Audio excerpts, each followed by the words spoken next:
Colon, purpose and function. So the colon, the bowels, the gastrointestinal tract, the intestinal tract, there's all these different names for this tube that goes from the mouth to the other end. And it's about 26, 27 feet long, depending on the person. And I think God's funny. His design is amazing.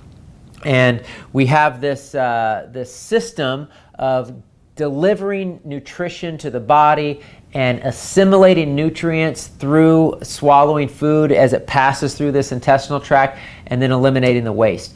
And everybody poops. Animals poop, we poop. That's how we eliminate waste. And so that's God's design. But this colon is so important because if we don't take care of it, the result can be sickness and disease. And that's why we start with the colon with cleansing, because we have all these bowel issues. I mean, think of irritable bowel syndrome and colitis and diverticulitis and celiac and colon cancer and just on down the list.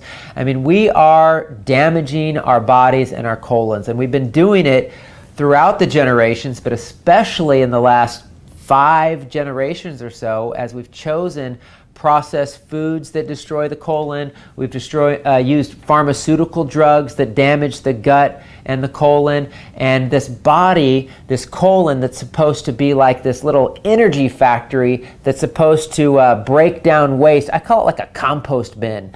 The colon is like a compost bin. Think of the compost that you throw outside. It's supposed to break down the waste. We have living bacteria and living organisms in our colon that break down the waste. We deliver nutrients through the colon, only the little guys that are supposed to get in there, like the vitamins and the minerals and the amino acids and all these little probiotics. That's what's supposed to get delivered into the body, and the rest is waste that should be eliminated.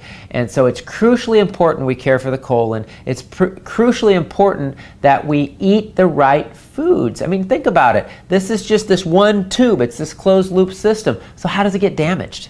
How does it get damaged unless we're putting things in our bodies that were not designed to go into the human body, or excessive amounts of food and things that tax the system and start to break down and damage the colon wall? So we must work on the colon first. I hope that gives you a little insight on how God designed the colon, why it's crucial to start with the colon.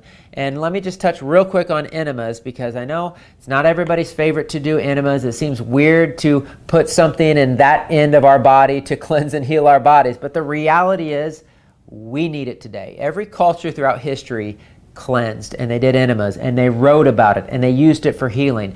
And one thing I love to say to people is, if all throughout history Egyptians and Greeks and Native Americans and all these different cultures found ways to cleanse their bowels when they were living off of the earth, living off of God's provision, how much more now?